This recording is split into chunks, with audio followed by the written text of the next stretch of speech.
When most people think about becoming a millionaire, they picture quitting their job, launching some wild startup or catching the next hot crypto before it explodes. But the truth is, a lot more boring and a lot more powerful than that. You can become a millionaire working a completely normal 9-to-5 job if you use that job the right way and stop treating your money like something that just happens to you instead of something you direct on purpose. Most people who stay broke for life don't stay broke because they are stupid or lazy. They stay broke because they let money slip through their fingers without any real plan. Every paycheck comes in, the bills go out, the lifestyle eats the rest, and nothing is left to build wealth. The average person will see well over $1 million flow through their hands over a lifetime, but almost none of that gets captured and turned into assets that grow. That's the real problem. Today I want to talk to you, the regular worker, clocking in, clocking out, who is sick of feeling like the game is rigged. Here on Dave's Dividend Lab, my goal is to show you that the game is not only winnable, it's winnable for you. You do not need a viral product, a fancy job title, or a sudden windfall. You need a simple system and the discipline to run that system year after year. Before we get into numbers and percentages, we have to fix the first thing that keeps people stuck: mindset. Most people treat money emotionally instead of strategically. They make decisions based on how they feel today, not where they want to be 10 or 20 years from now. They want comfort, validation, and excitement today, and they sacrifice options, freedom, and peace later. Wealthy people flip that script completely, and that's where your journey has to start. At some point, a regular person becomes wealthy when they truly understand one simple idea: money is not for flexing. Money is for multiplying. That is the pivot point. If money in your mind is mainly for showing off, rewarding yourself, and keeping up with other people, it will keep disappearing. If money in your mind becomes a tool to buy assets that quietly grow, your life starts changing, even if nobody notices from the outside for a long time. People with a poor money mindset buy things to feel rich. They chase car upgrades, designer labels, new phones, bigger apartments, and all the symbols that look like success. People who are actually building wealth buy assets to become rich. They buy shares in businesses, index funds, rental properties, and dividend-paying stocks that don't look exciting on Instagram but completely change their reality 10 or 20 years down the road. The internal shift always comes before the external result. Right now, ask yourself honestly, do you want to look rich or do you want to be rich? Those are two very different games that almost never lead to the same outcome.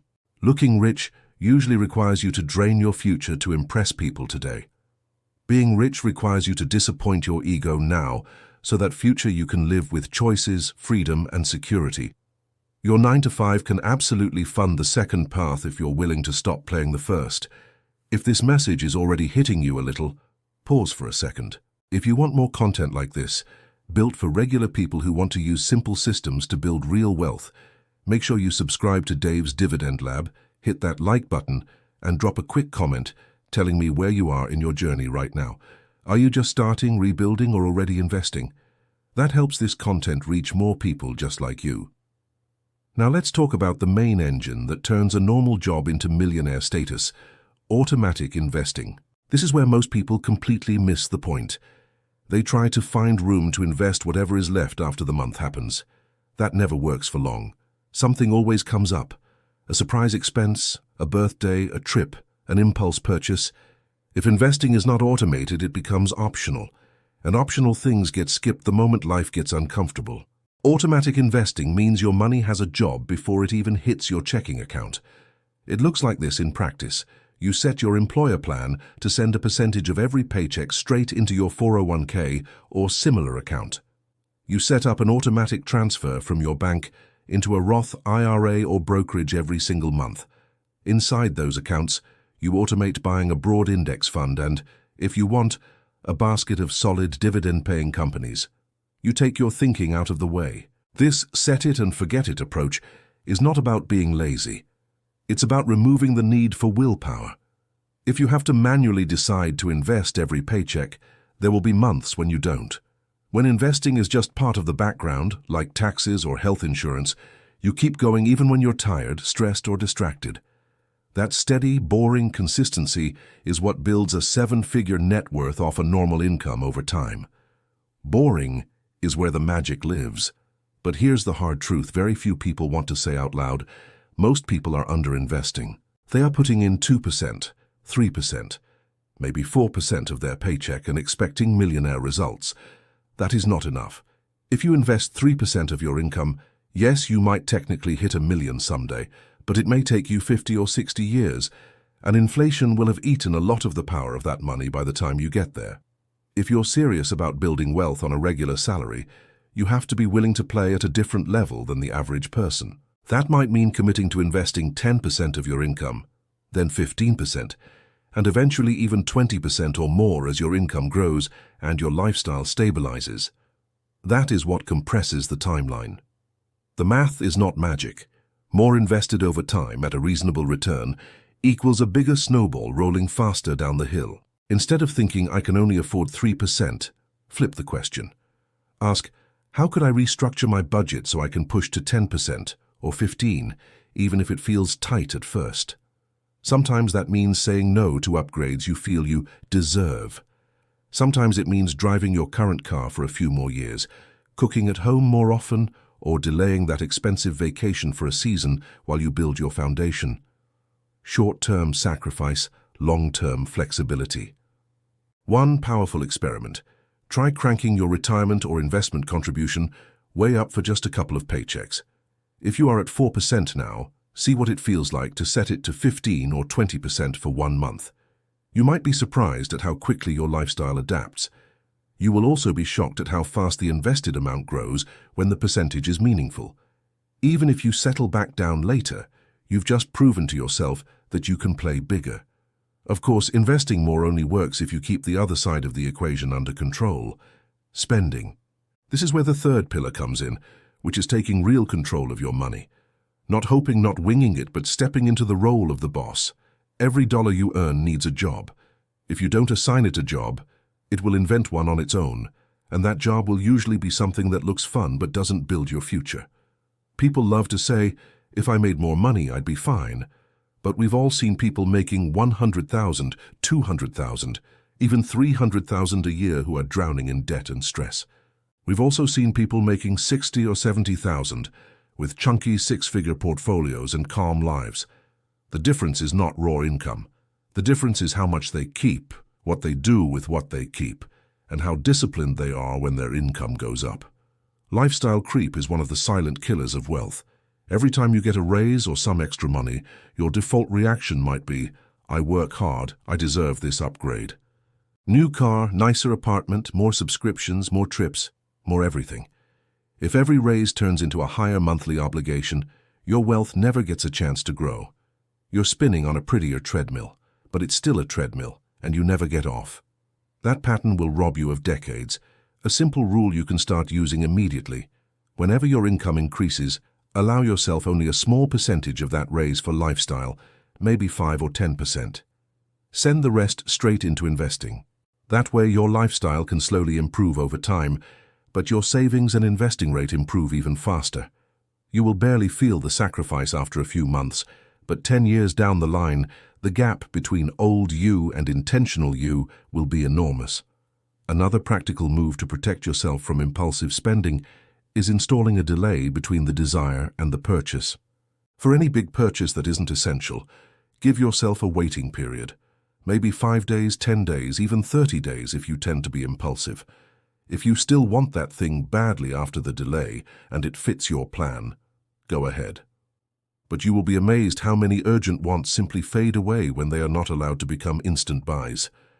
Now let's bring this back to investing for a moment, because this is Dave's Dividend Lab, and I want you to see how your 9 to 5 can quietly fund a portfolio that eventually pays you back every month. When you automatically invest into broad index funds or a solid mix of dividend-paying stocks, you are not just saving. You are buying tiny pieces of real businesses that produce cash flow. Over time, that cash flow can help cover your bills while you sleep. In the early years, your investment growth will feel slow and almost pointless. You might be putting in a few $100s a month, watching it bounce up and down, wondering if it is worth the effort. This is the phase where most people quit. They think, This is taking too long. But this is also the phase where compound growth is quietly building momentum. The longer you stay consistent, the more dramatic the curve becomes later. Patience is absolutely part of the strategy. Think about it like this. At the beginning, your money grows mostly because of your contributions. Years later, your money grows mostly because of your money. Dividends get reinvested, market gains stack on top of each other, and your snowball starts rolling faster than you ever could push it alone. The goal is to get to that tipping point where your invested money is making more for you in a year than some people make in their jobs. That is real leverage.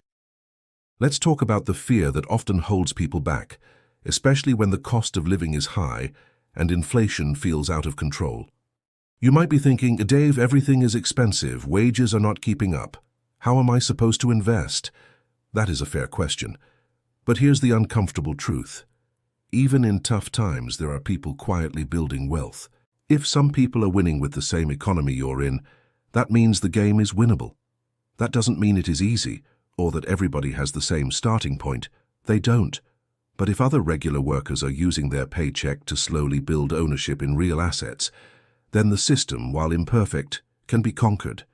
The question becomes less, is the game fair? And more, am I going to learn the rules and play them on purpose? You don't control inflation or policy. You do control what percentage of your income becomes productive capital every month. Think of your job not as the enemy of your freedom, but as the funding tool for your freedom. Every paycheck is raw material. You can either convert that raw material into temporary feelings and stuff, or you can convert it into assets that produce future income. The job itself might not feel inspiring, the work might be stressful or boring, but those dollars it pays you can be the engine that gets you to a different life if you treat them like seeds instead of snacks. This is why I love focusing on simple, repeatable strategies.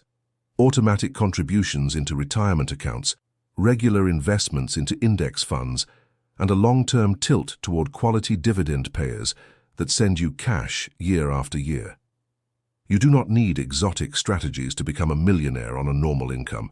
You need a basic plan, carried out consistently for a long time, and the emotional maturity to stick with it when everyone on social media is chasing the next shiny thing.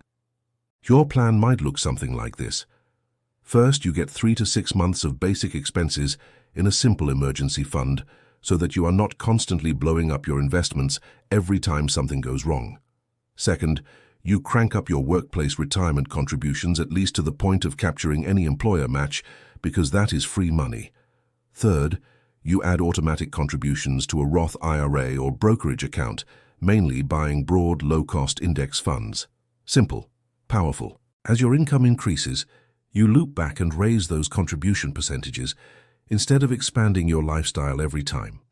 Once your investing habit is rock solid, you can sprinkle in some intentional dividend-focused positions, maybe a few high-quality dividend growth stocks or funds that pay you steadily. Over time, your portfolio becomes a second worker in your household, one that never sleeps, never gets tired, and never complains about doing its job. That is how regular people win quietly. You might be wondering how long this takes. The honest answer is that it depends on when you start, how much you invest, and what returns you earn. But thinking in 10, 15, or 20-year windows is far more useful than thinking in 10-month windows. If you commit to a decade or two of disciplined automatic investing while controlling lifestyle, you will look back later and be shocked at how far ahead you are compared to the version of you that never made a plan. If you're still with me at this point, that tells me you are not just casually interested. You are hungry to change your financial life. So here's what I want you to do. After this video, look at your current investing percentage and ask, what would it take to bump this by at least 1 or 2% this month? Small moves, repeated often, are what actually change your future, not one giant perfect decision that may never come. Now let's talk about the moment when the game really changes. That moment is when your money starts making more money than your job does in a year. Maybe your dividends plus growth add up to what you used to earn in a month, then 3 months, then 6. At some point, your portfolio can throw off more in a year than your salary. That is when work becomes optional. But that moment is built on years when your portfolio didn't feel like it was doing much at all. There are many ways to reach that tipping point. For some people, It will be a simple portfolio of broad stock index funds held for decades. For others, it might include a rental property or two. For others, a mix of dividend growth stocks and funds that raise their payouts year after year. The tool you choose matters less than your consistency, your savings rate, and your ability to avoid big, self-inflicted mistakes like panic selling or chronic overspending. If this is resonating with you, take a moment now to share this video with someone you know who is working hard, but feels like they're never getting ahead. Maybe it's a co-worker, a family member, or a friend who is constantly stressed about money. Send this to them and tell them, this is the game plan I'm starting to follow. And while you're at it, jump into the comments and tell me what percentage of your income you're currently investing and what your next target is. To wrap this up, I want to leave you with a simple picture. Fast forward 10 or 15 years from now. Those years are coming whether you invest or not. In one version of your life, you are still complaining about your job, still living paycheck to paycheck, still feeling like the victim of every financial headline. In the other version, you have a growing portfolio, a calmer mind, and the ability to make choices instead of reacting to emergencies. Same timeline, different decisions. If you got value from this video, do 3 quick things before you go. First, hit the like button so this message reaches more 9-to-5 workers who need it. Second, subscribe to Dave's Dividend Lab and turn on notifications so you don't miss the next deep dive on building passive income and long-term wealth. Third, drop a comment telling me which part of this system you're going to start with this week. Remember, the best person to take care of future you is present you.